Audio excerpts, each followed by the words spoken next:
মুন্সিগঞ্জ ৩ আসনে বিএনপির মনোনয়ন পেয়ে নিজ বাড়িতে এসেছেন দলের কেন্দ্রীয় সমাজ কল্যাণ বিষয়ক সম্পাদক কামরুজ্জামান রতন। গতকাল শনিবার ঢাকা থেকে গজারিয়ায় পৌঁছালে মেঘনা সেতুর পূর্ব প্রান্ত থেকে হাজার হাজার নেতাকর্মী তাকে মোটরসাইকেল, মিনি বাস ও ট্রাক নিয়ে উষ্ণ অভ্যর্থনা জানান। বিস্তারিত দেখুন মোহাম্মদ রাসেল সরকারের প্রতিবেদনে। মুন্সিগঞ্জ ৩ সংসদীয় আসনে বিএনপির মনোনয়ন লাভ করে দলের কেন্দ্রীয় সমাজ কল্যাণ বিষয়ক সম্পাদক কামরুজ্জামান রতন শনিবার সকাল ১১টায় ঢাকা থেকে গজারিয়ায় আসেন।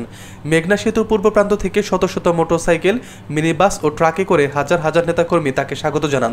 মহাসড়কের বিভিন্ন স্থানে স্থানীয় নেতাকর্মী ও সাধারণ মানুষ তাকে ফুলের শুভেচ্ছা ও স্লোগানে বরণ করে নেয়। এ সময় নেতাকর্মীরা বলেন যে তারা দীর্ঘদিন পর তাদের প্রিয় নেতাকে কাছে পেয়েছেন এবং তার নেতৃত্বে গজারিয়া উন্নয়নের পথে অগ্রসর হবে। পরে কামরুজ্জামান রতন নিজ রক্ষীপুর গ্রামে উপস্থিত হয়ে বাবা মায়ের কবর জিয়ারত করেন। এরপর তিনি জুলাই শহীদ পরিবারদের নিয়ে একটি সংবাদ সম্মেলন করেন। সংবাদ সম্মেলনে জেলা বিএনপির আহ্বায়ক কমিটির সদস্য প্রফেসর গিয়াসউদ্দিন, সিরাজুল ইসলাম পিন্টু, রফিকুল ইসলাম ভিপি মাসুম, মোহাম্মদ ইসাক আলী, মোহাম্মদ মাসুক ফারুক, জেলা যুবদলের সদস্য সচিব মোজাম্মেল হক মুন্না সহ শহীদ পরিবারের সদস্যরা উপস্থিত ছিলেন।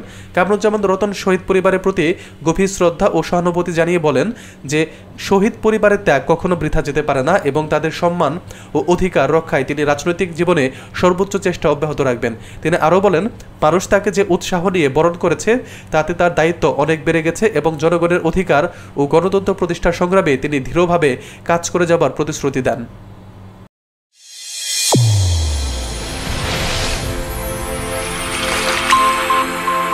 চ্যানেল A1 হৃদয়ের স্পন্দন।